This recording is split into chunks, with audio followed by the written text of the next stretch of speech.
Good afternoon students. आज हम class 10th में चैप्टर 3 करेंगे, the pair of linear equation in two variables. इससे पहले आप देख लीजिए, कुछ चीजें मैं समझाना चाहता हूं। जैसे आप अभी तक जो आपने सॉल्व किए हुए हैं, जैसे x + 5 = 3 या x 2x - 5 = 4 या 7/2x - 6 = 3y of 2x + 4 etc। अभी तक आपने इस टाइप की इक्वेशन सॉल्व की होंगी। ये इसमें देखिए, वेरिएबल जो है वो हमारा सिर्फ x यानी कि एक ही वेरिएबल है, तो इनको बोलते हैं वन वेरिएबल इक्वेशंस। लेकिन हमें यहाँ पढ़ना है pair of linear equation in two variables. Two variables का हालांकि आप 9th क्लास में पढ़ चुके हैं कि 9th क्लास में हमने पढ़ा है टू वेरिएबल की इक्वेशन की जनरल फॉर्म जो होती है वो ax + by + c = 0 होती है। यानी कि इसमें दो वेरिएबल है, एक x और एक y। ये हमने 9th क्लास में डिस्कस किया हुआ है कि ax + by + c = 0। ये हमारी एक इक्वेशन थी वहां पे। लेकिन यहाँ हमें 10th क्लास में पढ़ना है पेयर। अब पेयर कैसा होगा? टू वेरिएबल में वो इसी से होगा, लेकिन जब पेयर होगा तो दो इक्वेशन होंगी। तो दो इक्वेशन होंगी तो दो a होंगे हमारे पास, दो b होंगे, दो c होंगे। बट अब जरूरी नहीं कि वो डिफरेंट भी हो सकते हैं, सेम भी हो सकते हैं। कौन कौन से सेम होंगे, कौन कौन से डिफरेंट होंगे, तो इसके लिए इनकी जनरल फॉर्म क्या होती है, तो हम पहले देखेंगे general form of two variable equation. General form of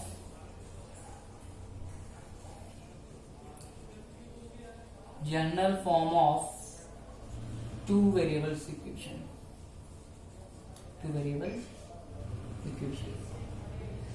पहले देखिए a1x + b1y + c1 = 0, ये first equation. a2x + b2y + c2 = 0, ये सेकंड इक्वेशन। यानी कि ये एक पेयर बन गया आपका। जब दो इक्वेशन एक साथ होंगी तो वो pair of linear equation in two variable बोला जाएगा। ये पेयर बन गया। जैसे एग्जांपल की तरफ पे लिखे, मैं लिख सकता हूं जैसे 2x - 3y = 5 अगर है तो पहले इसको कन्वर्ट करना पड़ेगा, 2x - 3y इधर लाना पड़ेगा, -5 = 0। और दूसरी इक्वेशन लिख लेता हूं मैं 4x - 5y + 6 = 0।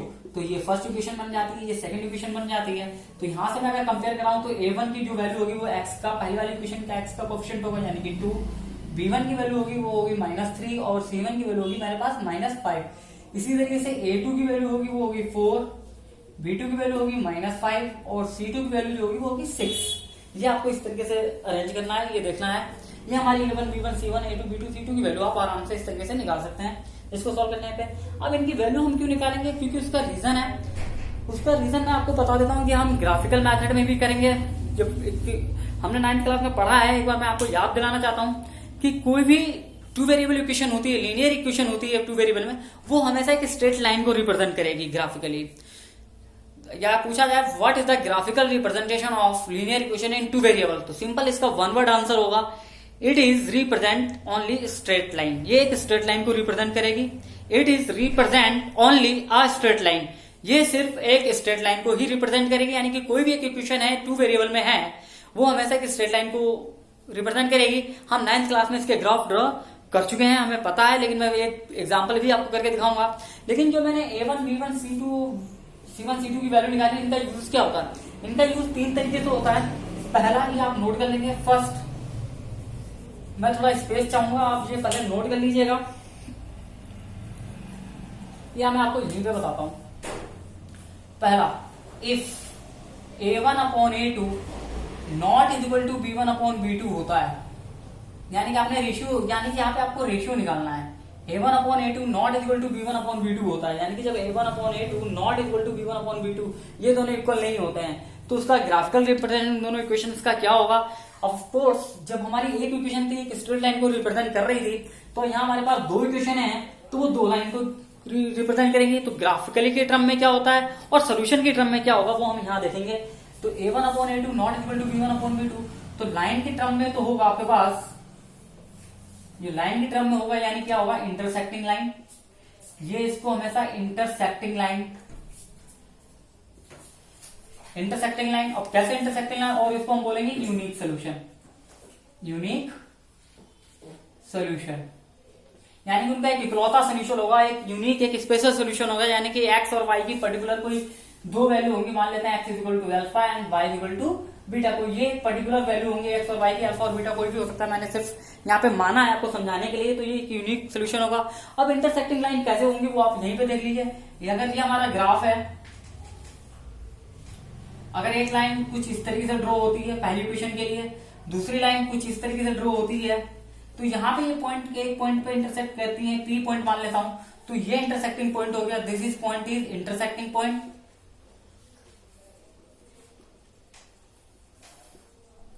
यही हमारा इंटरसेक्टिंग पॉइंट होगा, इसीलिए these lines are intersecting lines.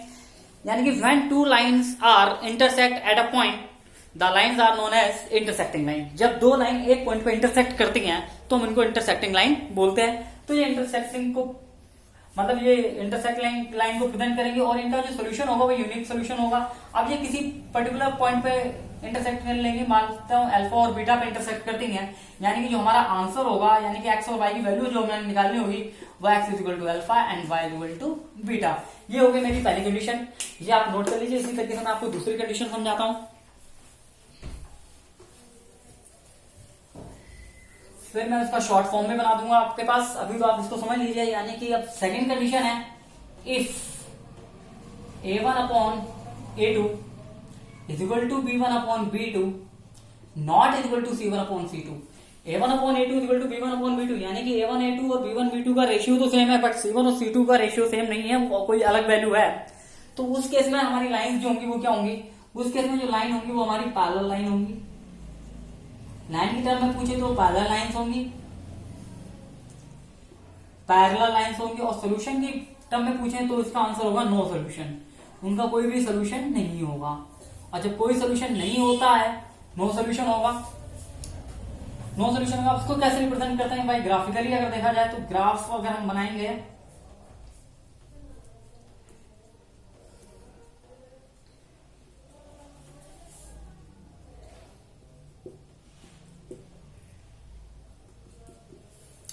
Graphically अगर हम इसको रिप्रेजेंट करें, जैसे एक लाइन किसी भी तरीके से, अगर हमारे पास एक लाइन ये है सपोज दैट L1 और एक दूसरी लाइन ये है L2, यानी कि ये पैरेलल लाइन को शो करेंगे। आइदर इस तरीके से होती है, किसी तरीके से हो सकती है। ये तो मैंने सिर्फ आपको एक एग्जांपल दिया है कि अगर दो लाइन हमारी पैरेलल है तो उनका नो सॉल्यूशन। नो सॉल्यूशन क्यों, क्योंकि पैरेलल लाइन जो होती है वो किसी कभी भी कोई भी पॉइंट पे नहीं मिलती हैं।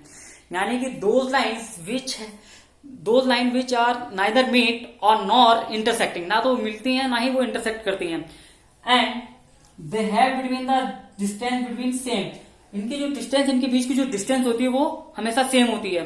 The distance between always two lines are will be same are known as parallel lines. उन लाइन्स को हम पैरेलल लाइन्स बोलते हैं। तो ये हमारी कभी भी मिलती नहीं है और जिनकी जो बीच की डिस्टेंस है वो हमेशा सेम रहती है, तो इनको बोलते हैं नो सॉल्यूशन, यानी कि पैरेलल लाइंस को रिप्रेजेंट करता है। अब तीसरी कंडीशन आ जाती है मेरे पास, आपको तीसरी कंडीशन बता देता हूं।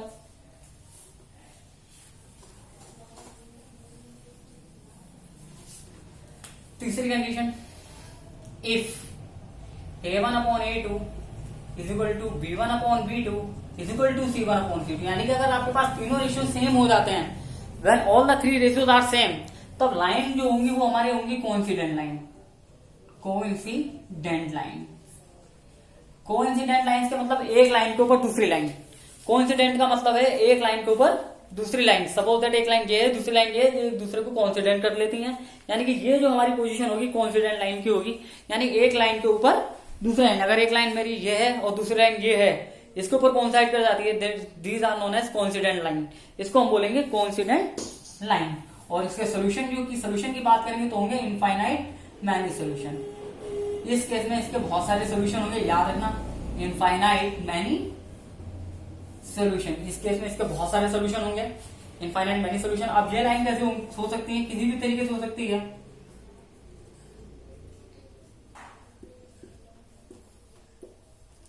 अगर कोई भी लाइन मेरी किस तरीके से पास हो रही है, सपोज दैट ये L1 है, एक पहली ग्राफ की पास हो गई है,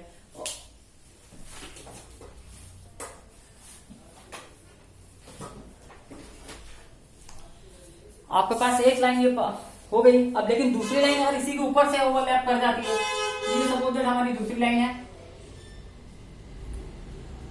ये दूसरी लाइन अगर ओवरलैप कर जाती है आपको, तो ये कोइंसिडेंट हो जाती है। मान लेते हैं L2, इसी के ऊपर वाली है L2, यानी कि इसी के ऊपर कोइंसाइड कर जाए तो कोइंसिडेंट लाइन बोली जाती है। और इसके इनफाइनाइट मैनी सोल्यूशन भी होंगे क्योंकि ये हर पॉइंट पे इस लाइन को इंटरसेक्ट करती हुई चलेगी, इसीलिए इसके इनफाइनाइट जितने पॉइंट पे इंटरसेक्ट करेगी उतने ही हमारे सोल्यूशन भी होंगे, यानी कि हर पॉइंट पे इंटरसेक्ट करती चल रही है, इसीलिए इसके इनफाइनाइट मैनी सोल्यूशन होंगे।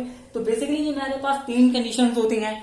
अगर ग्राफिकल, अगर मुझे बिना ग्राफ ड्रॉ करे हुए बताना है कि फाइंड आउट या what tells about the line are parallel, intersecting और कोइंसिडेंट, तो उनके सिर्फ रेशियो अगर हम निकाल दें, उनके कोएफिशिएंट जो है उनका रेशियो अगर हम निकाल दें तो हम आसानी से बता सकते हैं कि वो लाइन हमारी पैरेलल है, इंटरसेक्टिंग है या कोइंसिडेंट है, बिना ग्राफ ड्रॉ के हुए। अदरवाइज हमें ग्राफ भी ड्रॉ करने के लिए आएगा और इस तरीके से क्वेश्चन भी हमारा बन सकता है। तो आपको रेशियो आपके माइंड में होने चाहिए, सेट होने चाहिए। अगर देखना है तो इनको 2-3 बार लिख के प्रैक्टिस इनकी कर लीजिए और ये आप नोट कर लीजिए। आप अपने वीडियो को पॉज करके नोट कर सकते हैं। अब आते हैं हम नेक्स्ट टॉपिक पे, इसी में आगे पढ़ते हैं। ये तो मैंने था आपको एक अलग अलग केस बना दिया है, एक बार मैं दोबारा से इनको शॉर्ट टर्म में लिख सकता हूं। यहाँ पे 3 चीज एक साथ मैं आपको बताने जा रहा हूं, लाइन की टर्म में, सोल्यूशन की टर्म में और कंसिस्टेंस और इनकंसिस्टेंट, कि हमारी इक्वेशन जो है वो कंसिस्टेंस है या इनकंसिस्टेंस है। उनका मतलब क्या होता है कंसिस्टेंस और इनकंसिस्टेंस का, मैं यहीं पे समझाऊंगा। देखिए, अगर हमारा पहला if a1/a2 not equal to b1/b2, आपने इस केस में 2 चीजें तो पढ़नी है।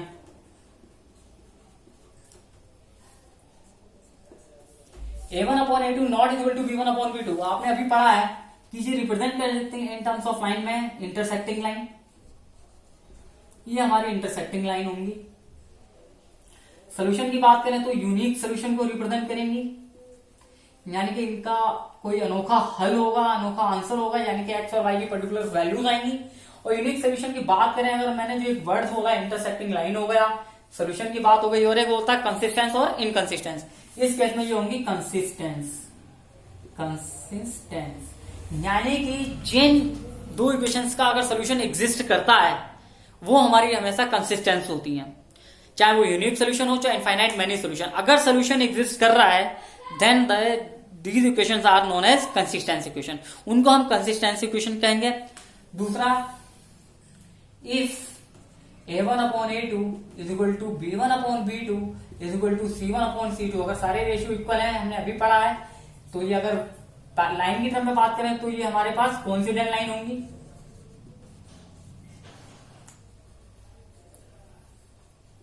और सॉल्यूशन की बात करें तो इनफाइनाइट मैनी सॉल्यूशन।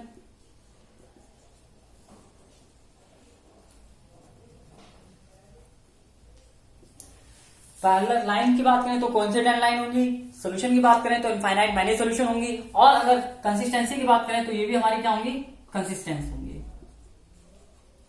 कंसिस्टेंस होंगी क्यों? क्योंकि इनका भी सोल्यूशन एग्जिस्ट कर रहे हैं, वो चाहे एक हो चाहे बहुत सारे हो, एक या उससे ज्यादा भी सोल्यूशन अगर एग्जिस्ट करते हैं तो वो लाइन हमेशा कंसिस्टेंस होंगी। एक बार फिर मैं रिपीट कर रहा हूं, those equation which have 1 or more than solution then the lines are consistency or then the equations are consistent. अब third condition, if a1/a2 is equal to b1/b2 but not equal to c1/c2, जब ये equal नहीं है तब वो हमारी line कौन सी होंगी? लाइन की टर्म में बात करें तो ये पैरेलल लाइन को रिप्रेजेंट करेगा। Parallel line. सॉल्यूशन की बात करें तो नो सॉल्यूशन, इसका कोई सॉल्यूशन नहीं होगा। अब जब इसका कोई सॉल्यूशन नहीं है, नो सॉल्यूशन है, यानी कि ये हो गई इनकंसिस्टेंस, तब हमारी क्या हो गई है, इनकंसिस्टेंस। उस केस में ये लाइन इनकंसिस्टेंस को रिप्रेजेंट करेंगे। अब मैं कुछ एग्जांपल आपको 3 एग्जांपल कराता हूं ताकि आपका रिकैप हो जाए कि कौन सी लाइन कंसिस्टेंस है या कौन सी लाइन पैरेलल है या कौन सी लाइन कोइंसिडेंट है, कौन सी लाइन इंटरसेक्टिंग है। आइए देखते हैं।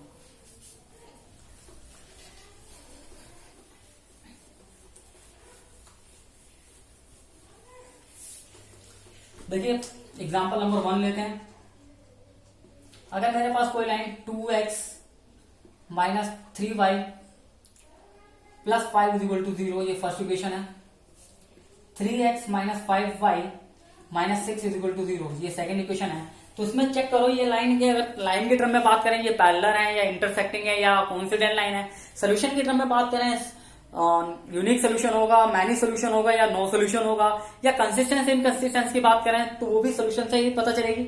आइए देखते हैं। तो यहाँ पे पहले मैं a1 की वैल्यू लिखूंगा, a1 की वैल्यू 2, b1 की वैल्यू -3, c1 की वैल्यू 5, a2 की वैल्यू 3, b2 की वैल्यू -5 एंड c2 की वैल्यू -6। अब यहाँ पे अगर रेशियो निकालें a1 अपॉन a2, आप रेशियो निकालेंगे a1 अपॉन a2, आप देखेंगे 2/3 आएगा।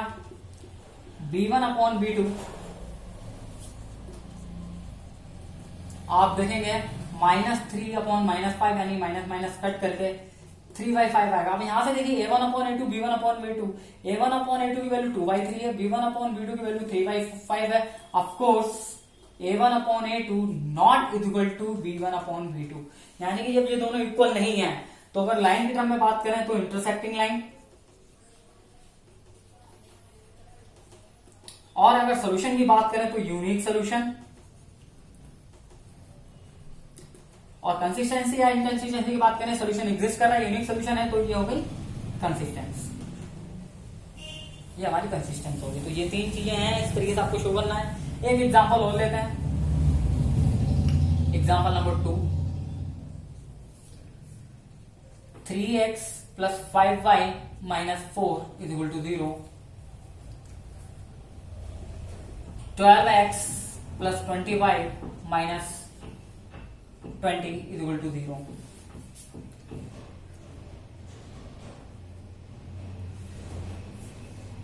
Sorry -16, this is the -16।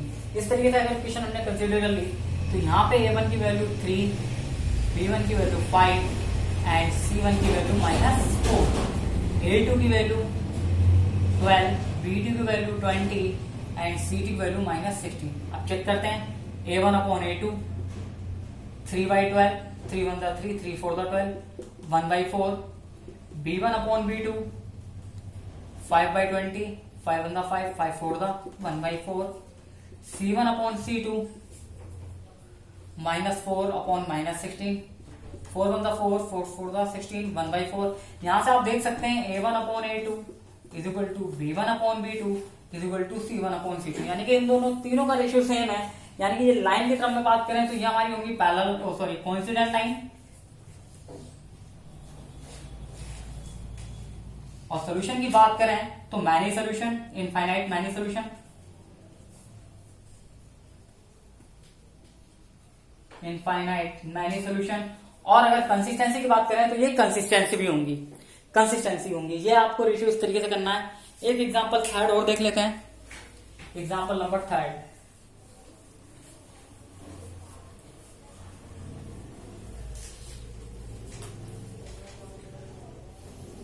अगर हमारे पास कोई इक्वेशन है 4x minus 5x is equal to 7, और दूसरी इक्वेशन है 3x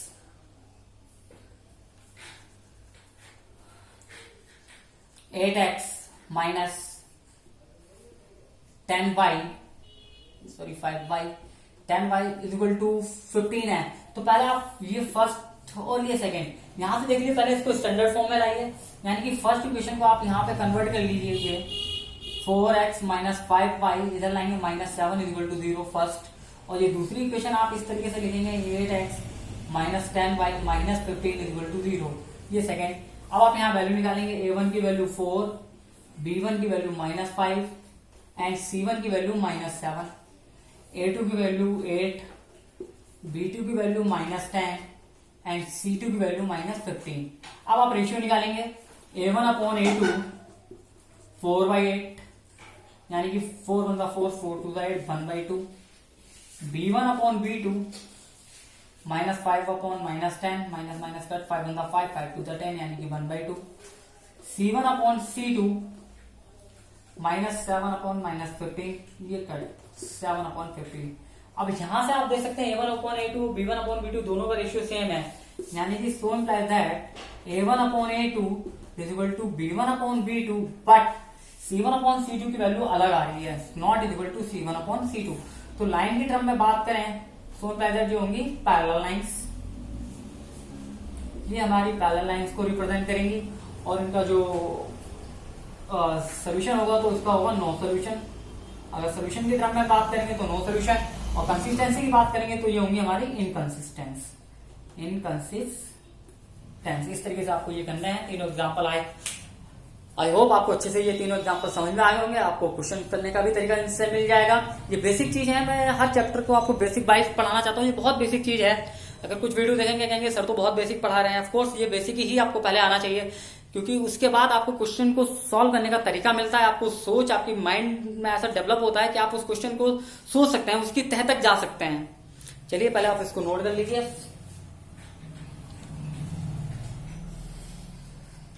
मैं इसको रफ कर देता हूं।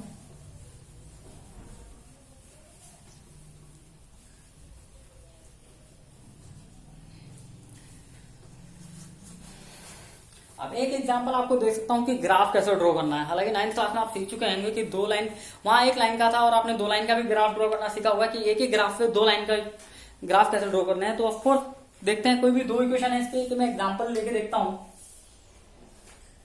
एक एग्जाम्पल हम ले लेते हैं। अगर कोई मेरे पास एक इक्वेशन है, suppose that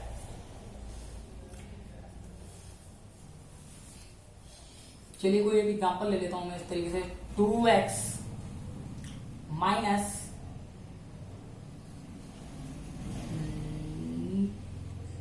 3y is equal to 6। Suppose that 2x minus 3y is equal to 6, ये एक इक्वेशन है।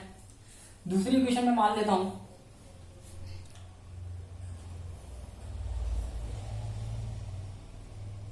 5x माइनस या प्लस 7y, सपोज दैट 35 मान लेता हूं। ये मेरी कोई 2 इक्वेशन है, इस तरीके से है। इन दोनों इक्वेशन का अगर मुझे ग्राफ ड्रॉ करना है, ये मैंने अपनी तरफ से एक एग्जांपल लिया है, आपको ग्राफ ड्रॉ करने का मतलब समझाता हूं। तो कैसे समझाएंगे, तो पहली इक्वेशन के लिए आप इस तरीके से बॉक्स बनाएंगे। और बॉक्स क्यों बनाएंगे, एक्चुअली कम से कम हमें 2 पॉइंट चाहिए किसी भी क्वेश्चन को निकालने के लिए। 2x minus 3y equal to 6, आप 3 पॉइंट भी निकाल सकते हैं, बट आप 3 पॉइंट निकालते हो तो ज्यादा एक्यूरेटी रहती है, क्योंकि 2 वेरिएबल की जो इक्वेशन होती है, बेसिक कंसेप्ट ये है कि when equation in 2 variable then it represent in a straight line. वो हमेशा एक स्ट्रेट लाइन को ही रिप्रेजेंट करेगी, और उस स्ट्रेट लाइन को रिप्रेजेंट करने के लिए हमें कम से कम 3 पॉइंट अगर हमारे एक ही लाइन पे होंगे तो यानी कि हमारे पॉइंट जो है वो करेक्ट है।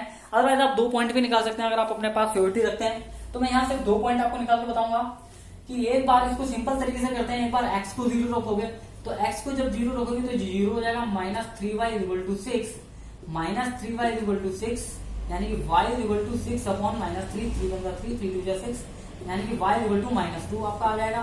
अब एक बार आप y 0 रख सकते हैं, y को 0 रखेंगे तो ये 0 हो जाएगा, यानी कि 2x equal to 6, x equal to 6/2, 2 1 3, यानी कि तब आपकी x की वैल्यू 3 हो जाएगी, यानी कि ये 2 पॉइंट मिल गए।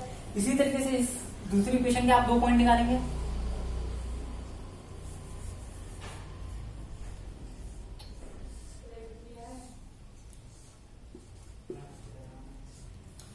दूसरी इक्वेशन है हमारे पास 5x plus 7y is equal to 35।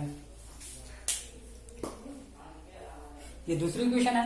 यहां पे अगर मैं x 0 रखता हूं तो ये 0 हो जाएगा, यानी कि 7y is equal to 35, y is equal to 35 upon 7, 7 5 35, यानी कि y इज इक्वल टू 5 आ जाएगा।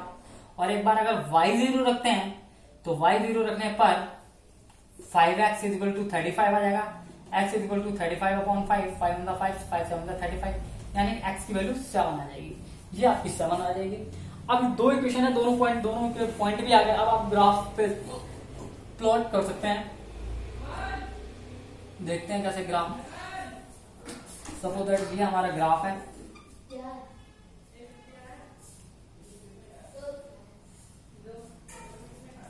ये ओरिजिन, ये 1 2 3 4 5 6 7 8, 1 2 3 4 5 6।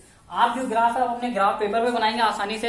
अदरवाइज अगर आप कॉपी पे बनाते हैं तो स्केल का यूज किए और 1 सेंटीमीटर का आप गैप करके उसको ग्राफ को ये नंबर आप प्लॉट कर सकते हैं। एक नंबर का गैप करके आप स्केल से बनाते हैं तो एक सेंटीमीटर का गैप करके आप ये पॉइंट प्लॉट कर सकते हैं। अदरवाइज आप ग्राफ कॉपी का यूज कीजिए, उससे आपका एक्यूरेट ग्राफ आएगा। यहाँ पे ये -1 -2 -1 -2 -3। अब पहली वाली इक्वेशन के लिए देखते हैं। पहली इक्वेशन है हमारे पास 2x - 3y = 6। इसके लिए ग्राफ ड्रॉ करते हैं। तो इसका पहला जो पॉइंट है, यानी कि मैं यहाँ पे पॉइंट लिख देता हूँ। जो इसका पहला पॉइंट है, एक तरीके से मैं यहाँ पे x0 - 2 और दूसरा पॉइंट जो है x3 3,0। तो यानी कि पहला पॉइंट है 0, -2, यानी कि x की वैल्यू 0 और y -2 यानी कि नीचे की तरफ आएगा। ये वाला पॉइंट है इसका। इस पॉइंट को यहाँ पे आप लिखना भी पड़ेगा 0, -2, 0, -2। इस तरीके से ये पॉइंट आपको शो भी करना पड़ेगा। और दूसरा पॉइंट है यानी कि x3 है y0, यानी कि x3 y0 यानी कि ये पॉइंट होगा। यानी कि ये पॉइंट भी आपको लिखना पड़ेगा 3, 0। अब इन दोनों पॉइंट से होते हुए स्केल से आप लाइन ड्रॉ करेंगे, स्केल से लाइन ड्रॉ करेंगे इस तरीके से। आपको एरो है। अब इस लाइन पे आपको शो क्या करना है, आप बड़े ध्यान से देख लीजिए। क्योंकि इस लाइन पे आप पहले तो ये पॉइंट भी शो करेंगे जो आपके पॉइंट है, और दूसरा इस लाइन पे ही आप इक्वेशन भी शो करेंगे। इक्वेशन लिख देंगे। इसकी इक्वेशन क्या है हमारे पास, 2x - 3y = 6। आप इस तरीके से इसकी इक्वेशन भी लिखेंगे। ये इक्वेशन भी आ गई, पॉइंट भी शो हो गए। दूसरा, अब इस वाले के लिए देखते हैं। पहला पॉइंट इसका क्या है हमारे पास, मैं यहाँ पे लिख देता हूँ। पहला पॉइंट है 0,5, दूसरा पॉइंट है 7,0। तो पहला पॉइंट यानी कि x0 y5 यानी कि ये रहा। और दूसरा पॉइंट है x7 y0 यानी कि x7 y0 यानी कि ये वाला पॉइंट होगा। यानी कि ये पॉइंट होगा 7,0 और ये पॉइंट भी होगा आपके पास 0,5 होगा। इस तरीके से इन दोनों पॉइंट को आप एक स्केल से लाइन ड्रॉ कर सकते हैं इस तरीके से। ये आपको लाइन ड्रॉ करना है कि नहीं है। और इस लाइन पे भी आपकी इक्वेशन लिख देंगे। ये 5x + 7y = 35 इक्वेशन। अब आप इसके पॉइंट भी लिख दिए, इक्वेशन भी लिख दिया। अब आप देख रहे होंगे ये लाइन हमारी कैसी है, कैसी लाइन शो कर रही है, इंटरसेक्टिंग लाइन शो कर रही है। अब इंटरसेक्टिंग यानी जो इंटरसेक्टिंग पॉइंट होगा, इसको अगर सॉल्व करके देंगे जो पर्टिकुलर होगा यहाँ से, क्योंकि जो मेरा रफ ग्राफ है तो मैं एक्यूरेट नहीं बता सकता क्या आंसर है, बट मैं इन दोनों इक्वेशन को सॉल्व करके बता सकता हूँ इनका आंसर क्या आएगा। बाय मिस्टेक में ग्राफिकली अगर ऐसे रफ आइडिया लेके चलते हैं, अगर मान लेते हैं ये 5 पे टच करता है और ये 2 पे है, तो रफ आइडिया है कि यहाँ पे x यानी कि x एक्सिस को कहाँ पे टच कर रहा है, 5, यानी कि इसका जो आंसर होगा वो क्या होगा, x = 5 और y = कहाँ पे टच कर रहा है ये y एक्सिस को 2 पे, यानी कि y = 2। इस तरीके से आपको चलना है, यानी x = 5 y = 2। अब ये आंसर हो भी सकता है, नहीं भी हो सकता है, ये मैंने रफ सिर्फ अपने ग्राफ से लिया है। बट आप जब ग्राफ पेपर पे एक्यूरेटली इसको ग्राफ बनाएंगे तो आपको आंसर पता लग जाएगा। इस तरीके से आप सॉल्व कर सकते हैं। ये ग्राफिकली आ जाए तो इसका एक ही यूनिक सोल्यूशन हो गया, यानी कि ये पॉइंट जो होगा, मैं मान के चलता हूँ 5,2 लेट कर लेता हूँ, ये पॉइंट 5,2 है, यानी कि ये इसका यूनिक सोल्यूशन हो गया। और ये इंटरसेक्टिंग लाइन है। एक तो ये ग्राफ बनके भी हो गया, और इसको हम रेशियो ही क्रम में भी देखें तो इसका रेशियो होगा यानी कि 2/5 a1/a2 और इसका होगा -3/7।